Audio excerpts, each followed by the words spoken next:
Olá, que a graça e a paz de nosso Senhor Jesus sejam abundantes sobre a vida de vocês. Estamos juntos para mais um vídeo, e um vídeo muito importante. Eu quero fazer uma comparação entre dois comentários de características semelhantes, tá? É o comentário bíblico Champlin, o Antigo Testamento interpretado versículo por versículo, do Russell Norman Champlin, editora Ragnos. Vou comparar com o comentário bíblico série Cultura Bíblica, o famoso comentário de bolinhas. Gente, embora eles tenham a mesma característica, são comentários de linha exegética, cada um tem uma particularidade e um objetivo diferente. E eu vou mostrar nessa comparação dos dois aqui, para vocês entenderem mais ou menos como funciona, tá bom? Então, antes da gente ir para a comparação, se você não é inscrito aqui no nosso canal, se inscreva, ativa aí o sininho das notificações, segue a nossa página no Instagram, @canal João Paulo Fonseca, e deixa o seu like, deixa a sua opinião sobre esse vídeo, é muito importante para que a gente possa até mesmo melhorar o nosso canal, melhorar os nossos vídeos. Então, a sua opinião é muito importante. Bom, o comentário bíblico Champlin, para muitos, é o comentário mais exaustivo, é o comentário mais profundo. A gente tem no total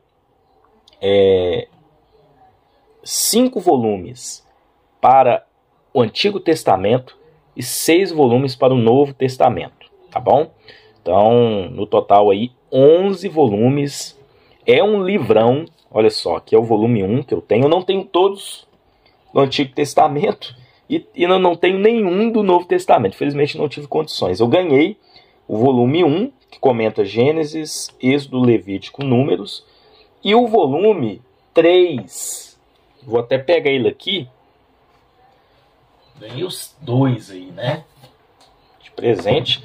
O volume 3 vai comentar 2 Reis, 1 Crônica, 2 Crônicas, Esdras, Neemias, Esté e Jó.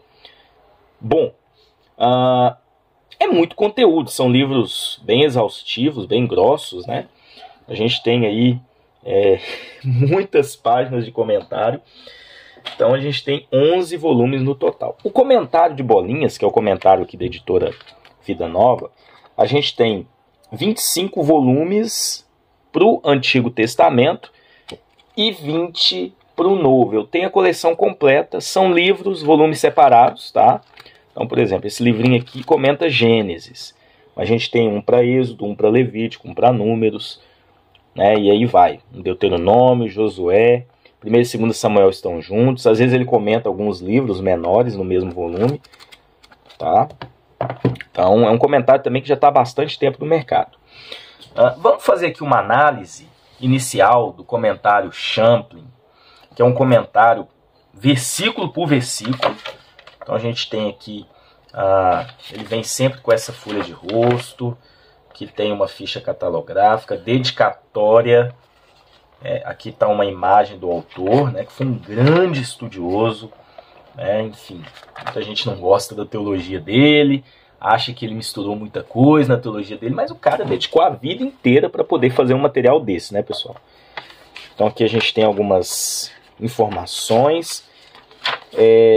Esse volume aqui ele veio com uma falha, né? Ele veio faltando algumas páginas, mas eu imprimi, eu consegui o PDF, imprimir as páginas que faltavam. Mas enfim, a gente já vai entrar aqui no comentário propriamente dito. Então olha só, ele tem 2 colunas de comentário e realmente ele comenta verso por verso, tá? Comenta verso por verso. Vamos dar uma analisada aqui no comentário. Então aqui, por exemplo, quando a gente trabalha aqui os outros livros, né, a gente percebe, vamos ir aqui em Êxodo, deixa eu abrir em Êxodo só para vocês conseguirem ver. Então aqui Êxodo capítulo 1, como é que ele vai trabalhar? Ele tem uma introdução aos livros, né? Então olha só, Êxodo, ele coloca um título, Livro da Redenção. A gente tem aqui um versículo chave, número de capítulos e número de versículos. Aí traz uma introdução. A introdução dele não é uma introdução tão exaustiva, mas tem muito conteúdo, né? A gente percebe que, olha só, a gente tem várias páginas. Mas aí ele vai entrar após a introdução, Ele faz aqui citações, né, do livro no Novo Testamento, enfim. Ele é bem assim exegético mesmo. E aí, exposição capítulo 1, os hebreus no Egito. E aí ele começa o comentário, e é verso por verso mesmo. Comenta o 1, o 2, o 3, o 4. Claro que não são comentários exaustivos muitas das vezes, mas ele comenta verso por verso, tá bom? Mas nosso foco aqui é o livro de Gênesis, é a comparação que eu vou estar fazendo. Depois eu vou comparar aqui o outro volume com o de bolinhas. Vamos começar agora mostrando como funciona o de bolinhas, né? Que é o comentário Série Cultura Bíblica. São vários autores, tá, pessoal? Diferentemente do Champlin, que só tem um autor, cada volume do comentário de bolinhas possui um autor diferente. Aqui é o Derek Kidner, não sei como é a pronúncia. E essas bolinhas aqui demarcam o livro na sequência. Então o Gênesis é o primeiro, se fosse Êxodo, esse aqui ia estar numa cor diferente, por aí vai. Os do Antigo Testamento é vermelhinho a capa, e o do Novo Testamento é azul. Eu tenho os 45 volumes, tanto os 25 do Antigo como os 20 do Novo. Então, como é que ele vai trabalhar? Deixa eu mostrar aqui para vocês. Ele traz aqui uma ficha catalográfica. A diagramação é bem simples, é um comentário que está há muito tempo no mercado. Então, tem aqui um índice, prefácio do autor, prefácio à edição em português, abreviaturas. Agora, o segredo do comentário de bolinhas são as introduções. As introduções são muito completas. Olha, vou contar as páginas. Começa na página 13 e vai... Deixa eu ver aqui se eu chego no capítulo... Vai até a página 39. Então, imagina. Ele aborda muitas coisas aqui, composição, a questão da teologia do livro, autoria, a parte crítica, análise literária. É uma introdução muito completa. Dos comentários bíblicos que temos em português, o comentário de bolinhas possui a melhor introdução a cada livro, tá? Mas ele não é um comentário que foca só na introdução. Quando a gente chega no conteúdo do livro, o conteúdo do comentário, a gente vai perceber que ele, olha só, o livro de Gênesis é um livro de 50 capítulos. E esse comentário, que esse volume, tem apenas 205 páginas. E geralmente são livros mais finos. E aí tem muita gente que reclama dizendo o seguinte, olha, então ele é um comentário introdutório. Na verdade, ele tem a introdução bem completa, por isso que é introdução e comentário. E os comentários, eles são aqueles comentários intencionais, são comentários eficazes. Não são comentários exaustivos, mas traz o aspecto principal do versículo dentro da função exegética, tá? Então vamos fazer uma comparação aqui agora. Eu vou fazer a leitura de Gênesis capítulo 1. Acabei de cometer um deslize, deixei as folhas ali cair. Vamos lá, Gênesis capítulo 1, versículo de número 3. Versículo 2, vamos lá. Vamos aqui, tá fácil. No comentário de Champlin. Deixa eu ver se eu consigo dar um zoom para melhorar a leitura. Vamos lá. Então, o versículo 2, sempre ele coloca aqui, como ele era um grande conhecedor dos originais, né? A gente tem aqui em hebraico e aí em português. A terra, porém, era sem forma e vazia. É uma parte do versículo 2, né? Várias antigas cosmogonias, incluindo a dos babilônios, pintavam um caos primevo, ao qual as forças da criação esforçavam-se por emprestar boa ordem, produzindo um mundo bem organizado e embelezado. O relato babilônico dizia que o caos era governado pelo deus Apsu e pela deusa Tiamat. E aí ele vai trazendo aqui um aspecto de outras religiões, enfim. Depois, no próximo capítulo, ele já entra no comentário, né? O versículo 1, sem dúvida, refere-se a um começo relativo das coisas, que Deus posteriormente levou à fruição e à beleza. O quadro confuso, vamos passar para cá, diante de nós, faz-nos lembrar do pecado e do seu poder destruidor. Só Deus tem poder para reverter esse mal. As águas. O caos é retratado, pelo menos em parte, como se envolvesse uma espécie de grande oceano. Por sobre esse mar caótico, o Espírito de Deus pairava como um grande pássaro da criação. Teoria da grande expansão do tempo, que ele traz aqui uma outra explicação. Então o versículo 2 é bem comentado. Tem aqui algumas interpretações, né, sobre a questão do mundo pré-adâmico, mundo antediluviano, enfim. Então é interessante essa forma que ele analisa. Vamos aqui para o comentário de Bolinhas, que também tem um aspecto muito importante. Versículo 2. Então, olha só. O comentário de Bolinhas, deixa eu voltar aqui agora. O comentário de Bolinhas, ele algumas vezes costuma comentar verso por verso. Alguns volumes comentam verso por verso. Mas nesse aqui, por exemplo, a gente tem, olha só. Ele começa, tem um prólogo, versículo 1. Ele traz o comentário. Versículo 2, né? Que a gente está analisando. O comentário é bem exaustivo também nesse caso, né? A terra, porém, e a terra, seria melhor traduzir, ora, a terra, pois a construção é exatamente a de Jonas 3,3. Ora, Nínive é uma cidade muito importante. Segundo todos os usos normais, o versículo é uma expansão da afirmação recém-feita, e as suas duas metades são coexistentes. Ele monta a cena colocando a terra como duas metades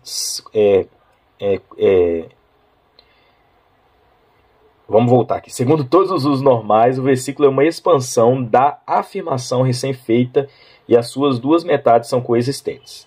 Ele monta a cena colocando a terra como nosso principal ponto. Seja qual for o esquema total, nosso maior interesse é este. Então, ele vai continuando, olha só, ele vai aqui trabalhando palavras no hebraico.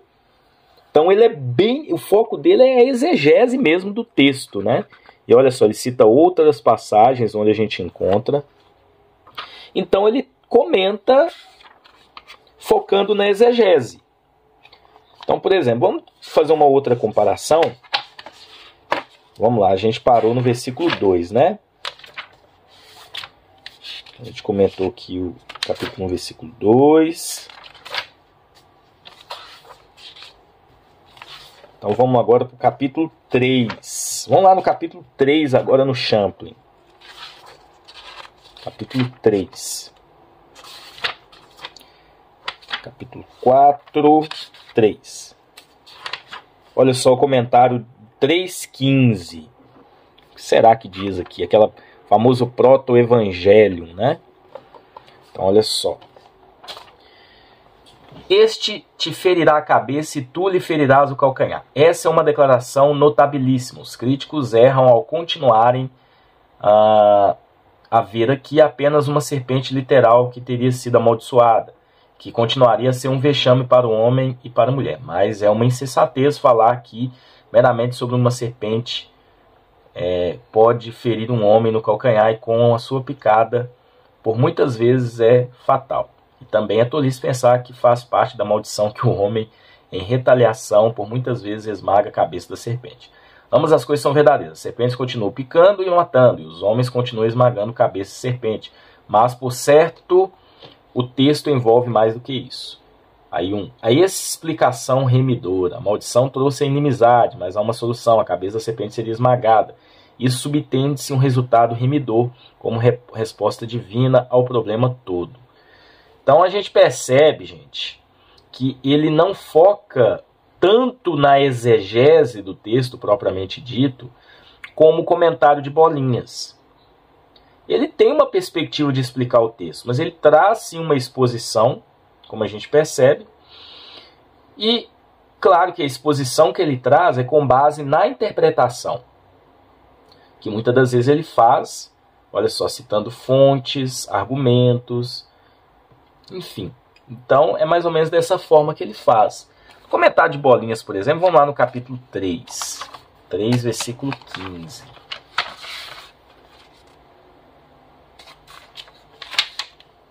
Já um comentário um pouco mais curto, né? Está aqui, ó.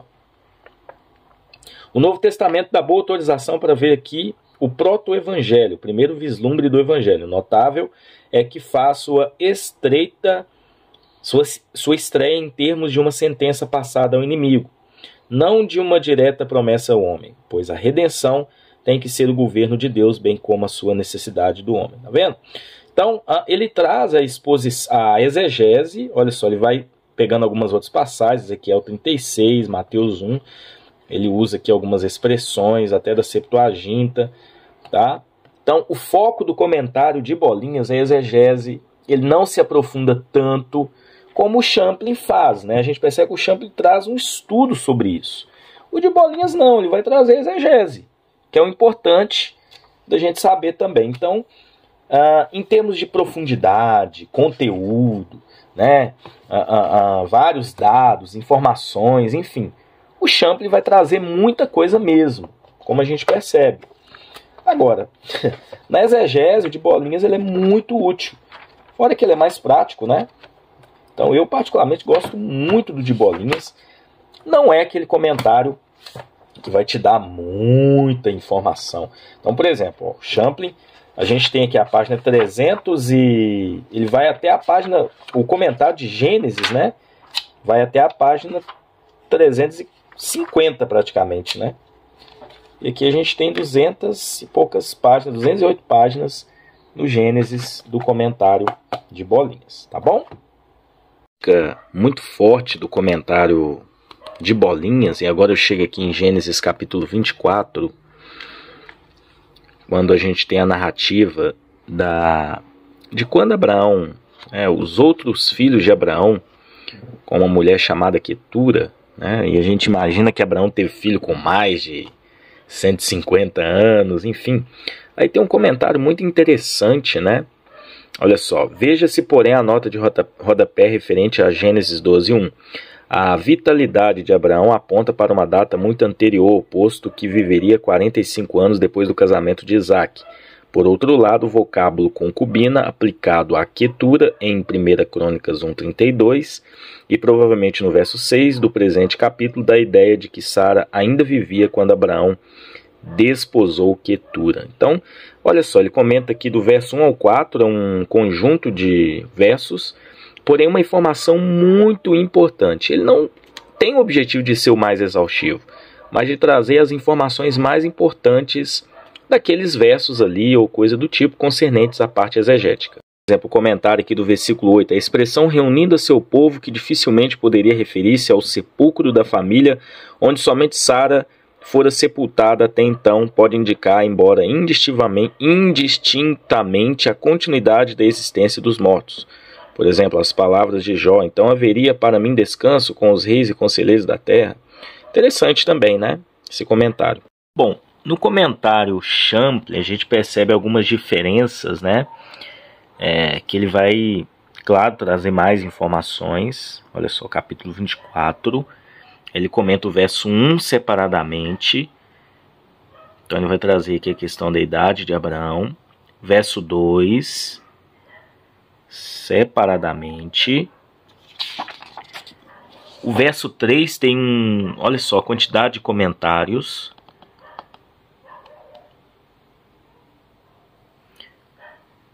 Então tem aqui um estudo também, a questão da idade, né? Enfim. E o verso 4 também separadamente. Então ele traz um estudo mais profundo, né? E lá no de Bolinhas a gente percebe que ele focou naquela exegese do ponto principal. Na segunda parte agora eu quero fazer a comparação do volume 3 do Champlin que eu tenho com o volume 10 do comentário de Bolinhas, que vai abordar 1ª e 2ª Crônicas. Olha só, autor diferente, é o Martin Selman. Então vamos lá, vamos para 1ª Crônicas. Esse volume 3 do Champlin comenta 2 Reis, 1ª e 2ª Crônicas, Esdras, Neemias, Esté e Jó. Comenta muita coisa, né? São 700 e poucas páginas. E 1ª e 2ª Crônicas no de Bolinhas comenta exatamente, deixa eu ver, ele comenta 400 e poucas páginas, tá bom? Mas vamos lá, vamos aqui para 1ª Crônicas, já achei Tem aqui aquele título na folha de rosto, quantidade de capítulos e versículos. Tem uma introdução, que não é tão grande, e já entra aqui na exposição. Como vocês percebem, organização em 2 colunas, a letra é bem pequenininha. O de bolinhas, a introdução dele não é tão grande como, por exemplo, o de Gênesis. Deixa eu ver se é. Não, é maior. É maior. Meu Deus. Gente, são 74 páginas de introdução. Tudo isso aqui é introdução, ó. Tudo isso aqui é introdução. Olha a quantidade de informações. É muita informação. Né? Muita informação introdutória. E aí ele entra no comentário. Alguns comentários, alguns volumes de bolinhas também traz uma pegada expositiva como o do Champlin, né? Aquela exposição com base na interpretação do texto, né? Aqui ele traz aqui um estudo e ele vai desenvolvendo a temática, tá bom? Deixa eu pegar uma passagem, vamos pegar a 2 Crônicas 7, 14, que é um versículo muito conhecido de todos nós. Aqui nesse comentário, deixa eu pegar para vocês no comentário de bolinhas, tá, pessoal? Então aqui o capítulo 8. Então 7, olha só, ele vai comentar blocos diversos. Porque cada comentário tem um autor diferente, cada autor atua de forma diferente também. Então aqui 2 Crônicas, capítulo 7. Deixa eu pegar o inicinho aqui. Olha só, ele vai trazendo alguns pontos importantes, analisando o livro. E aí, por exemplo, né? A gente chega aqui na parte onde a gente quer abordar, olha só. Deus aceita a oração de Salomão e o edifício do templo. Isso indica sua aceitação dos princípios na oração de Salomão, como uma encontrada somente aqui e em Deuteronômio. Olha a parte exegética aí, tá vendo? Que é uma rara menção da ideia de que Deus escolheu especificamente o templo. Em outro lugar, só o 16, no verso 16, capítulo 37, 7, ela deve ser uma casa de oração e uma literal casa de sacrifício. Essa última frase reflete um uso mais pós-exílico do que pré-exílico. Essa combinação das funções do templo é impressionante, é uma das várias indicações de 2 Crônicas, né? E aí ele vai desenvolvendo pontos. Deus ouvirá seu povo e curará sua terra. Esse parágrafo revela o cerne do livro de Crônicas. Olha só, isso, agora deu para ver. É de fato o resumo da mensagem essencial do Antigo Testamento feito por Crônicas. Ele convida o povo a tirar proveito dos enormes e inesperados benefícios que Deus oferece através da oração. Então, tá vendo? Aquela perspectiva exegética com um ponto de exposição com base na interpretação do texto também. Então, muito interessante. Tem muito conteúdo, gente. Muito conteúdo mesmo, tá? Vamos lá. Vamos aqui com o nosso comentário Champlin, 2 Crônicas 7. Olha a quantidade que ele comenta. Aqui ele comentou o 4 e o 5 praticamente junto, né? E o verso 12, 13 ao 15. Então, ele traz aqui um comentário também, olha só. Em seu livre manuseio da fonte informativa que havia à disposição, o cronista omitiu alguns poucos detalhes, mas também adicionou outros por sua própria vontade. Isso ele está fazendo a comparação lá com o livro de Reis, né? Esses 3 versículos representam os seus acréscimos na seção diante de nós. Talvez o cronista tenha inserido alguma antiga tradição. Nesse caso, não inventou esses versículos, mas simplesmente incluiu dados de alguma outra fonte informativa. Entre as armas que havia à disposição de Yahvé para punir um povo pecaminoso estavam as desordens da natureza.